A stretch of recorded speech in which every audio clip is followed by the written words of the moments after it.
How are we doing, boys and girls? Mathis here and welcome back to another video. So today we're going to be taking a little bit of a look at alchemy. Now alchemy is one of the professions that is done some people a good amount of service in Shadowlands so far. The flasks, the potions, they've been reasonable sellers and lots of people have had easy, very easy access to be able to make them. But this has led to some servers being really competitive. So what we're going to do today is we're going to dive into alchemy in just a little bit of detail and we're going to break it apart and we're going to see how exactly you can beat the competition on your realm.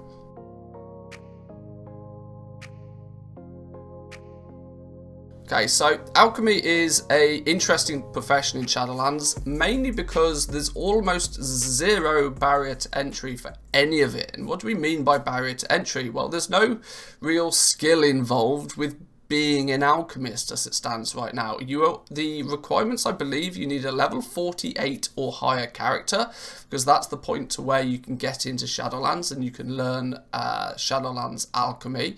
And from that point on, you just need to get yourself some herbs and you can level it up all the way.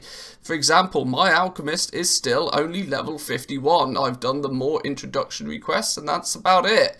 Yeah, I have alchemy capped out, maxed. Easy game, right? I have the ability to craft all of the potions, the flasks. There's only a handful of things I can't make: the cauldron and the crafter's marks and the shade stone, simply because I've not gone out of my way to get those as of yet. But the majority of the profession is available to you, and it is it of course means it's available to anybody, and this means that the competition with alchemy is very strong on a lot of servers. Those really high population servers, it is not uncommon for people to look at the prices on their realm and just go, this is madness. All the flasks, all the potions are less than the cost of the herbs. Why in the world would I not just sell the herbs? There is an element of logic in that at face value it does appear that, well, selling just the herbs might be a good option, but of course you have to get the herbs in the first place, and that requires us to do some farming, and farming, as we know, is for the most part a means to an end. It's a way of spending your time to generate gold. There comes a point though where you don't have enough time and you want to be able to scale further from that. So let's look how we can do it with alchemy. Before I step into any market, I like to be able to basically get a yes to 3 questions. Those questions are relatively simple. Am I able to get the materials relatively cheaply? If I can't get my materials cheap, then it's not worth me diving into. Secondly, I want to be in markets where the items that we're crafting sell quickly. Turnover, I feel, is king in this game right now. It doesn't matter if you make 1 gold profit or 100 gold profit. It's all about how many times can you do that in any given amount of time. And the greater the turnover of a product, the greater potential there is in it. And of course, something like potions and flasks, people don't just buy 1 potion, they don't just buy 1 flask, they buy a stack of potions. And then guess what happens next week before they go to their raid? They come back to the auction house and they buy another stack of potions. So the turnover can be ridiculously fast with alchemy. So that gets a very significant yes.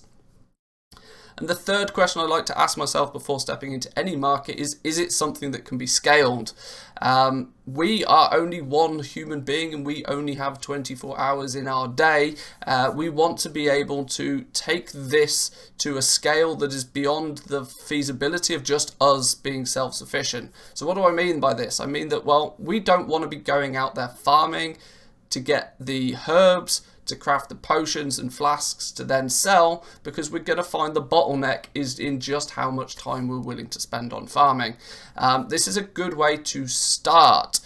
It's a really good way to build up your capital to begin with, but trust me, when you want to start really attacking a profession, or if you just happen to play on a relatively large server, that mentality of farming to get your materials, you just run out of potions and flasks very quickly.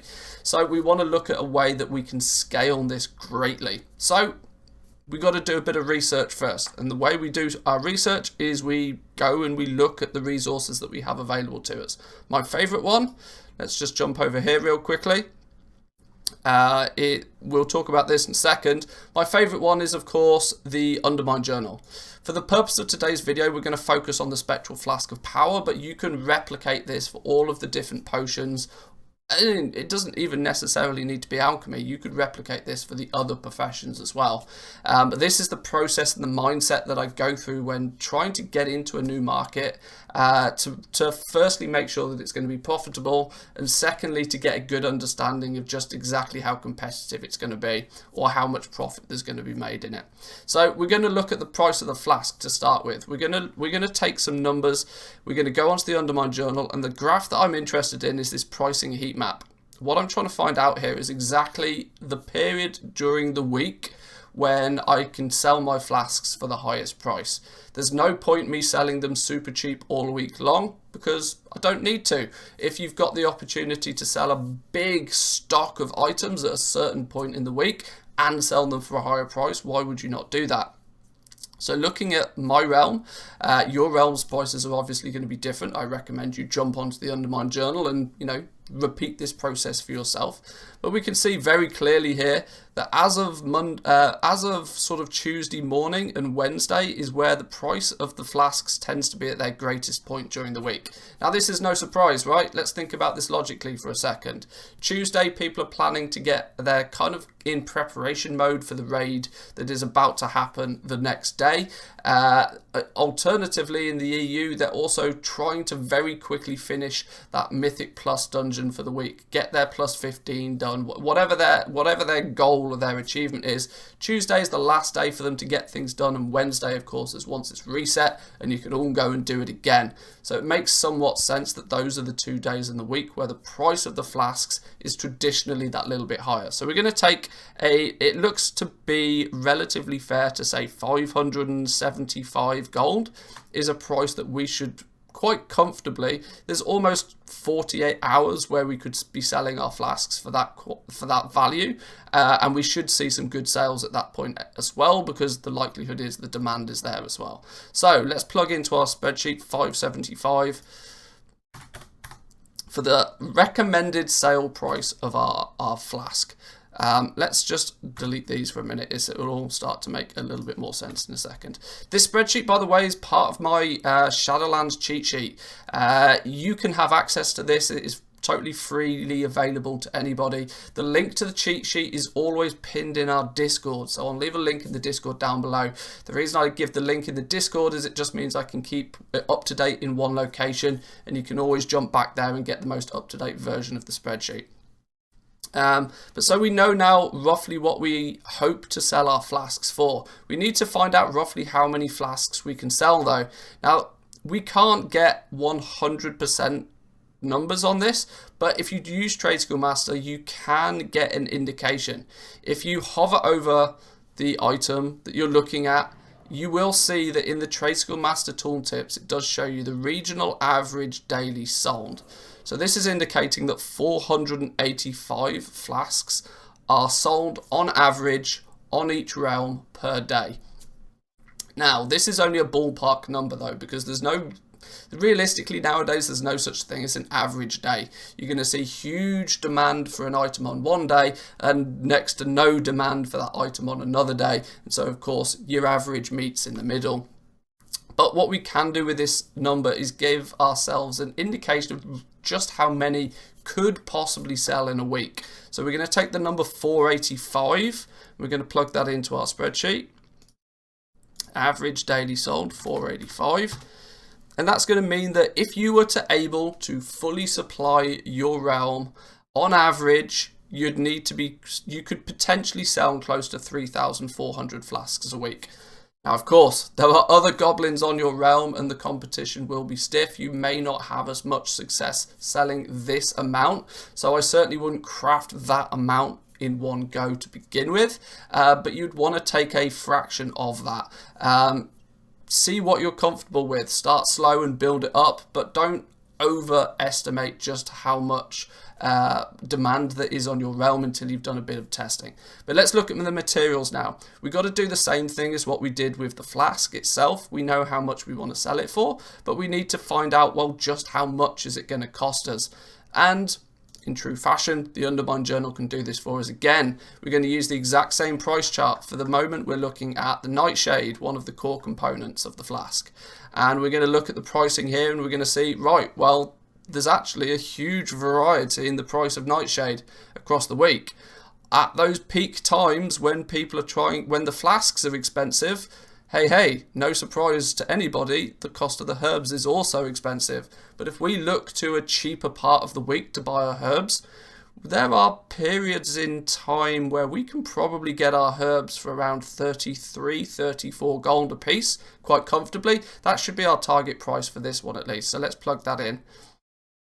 Let's go 34 gold on the Nightshade. Now, let me ever so very quickly repeat that process for the 4 other herbs to just get some numbers banged in, and then we'll look at how it appears from there. So Rising Glory, very quick glance. Doesn't take more than 10 seconds to do this. You're looking at about 12 gold should be a good price to pay for Rising Glory. Marrow Root, we need to find somewhere in the region. We do not want to be paying these prices, but we'd very happily pay 25 gold. Seems to be a fair price. Widow Bloom, repeat the process a third time. Usually pretty high in price, but there are periods in time where we should be able to get our Widow Bloom for almost as low as 24, 25 gold, but let's be a little bit more cautious and let's say like 28, 29 gold for that one. In fact, let's just say 30. We like round numbers. 30 gold for our Widow Bloom. Vigil's Torch we then need to pick up at, once again, using the price heat map. We don't want to be paying these big prices. It would be much nicer to be paying about 20 gold. 20 gold is a fair price for your Vigil Torch. So now we know exactly how much we should expect to be able to get the herbs that we need to craft this the flask itself. I've put some fun numbers in here. This fun numbers section is more in related to the weekly supply. My recommendation for the most part is to limit the amount of crafting sessions you do and know how many herbs that you may potentially need to, say, cover an entire week's supply. This is where having more gold to begin with is really, really beneficial. Some people think that they can get into crafting with almost no gold, and whilst you can, it's usually not optimal.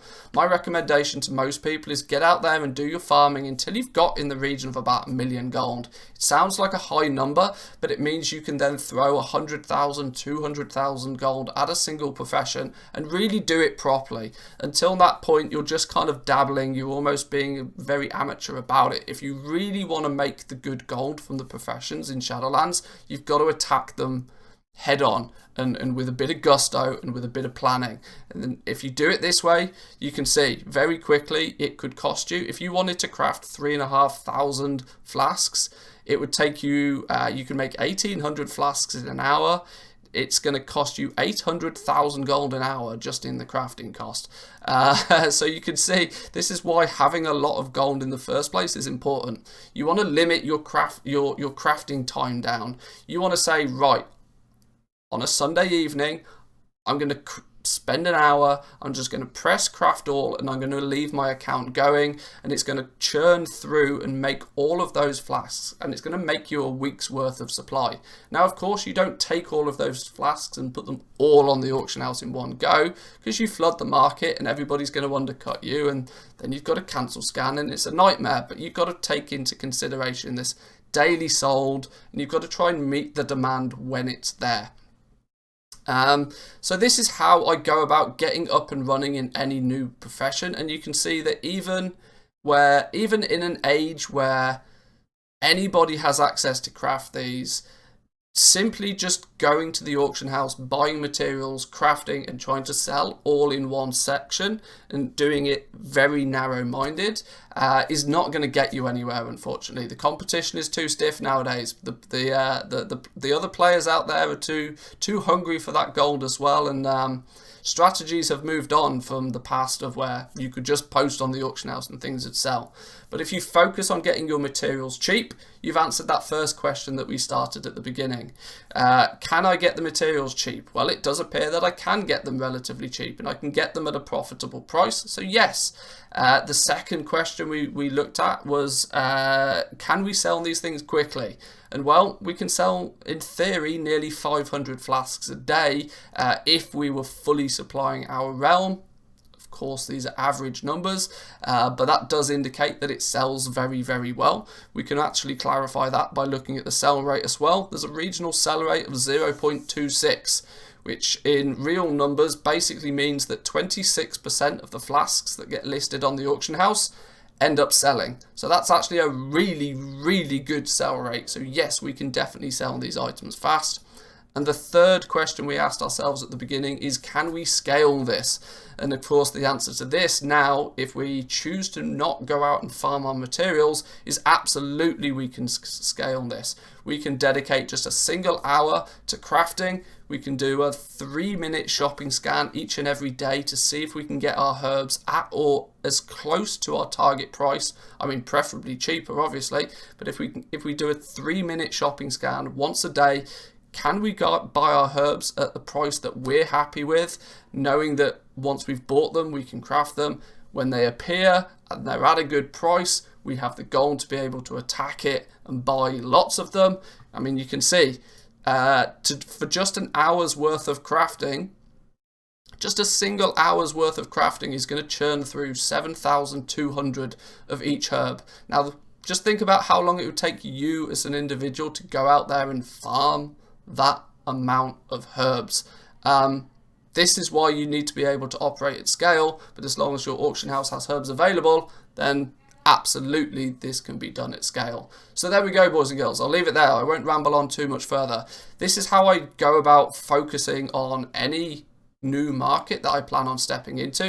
It's all about doing that research to begin with, and as you can see, even in an age where it appears a lot of the time things aren't profitable, bit of research, bit of preparation, bit of planning, and you can still make ridiculous amounts of gold.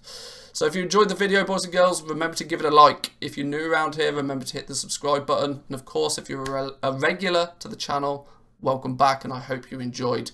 I've been Matthias, and I'll catch you guys in the next one. Peace.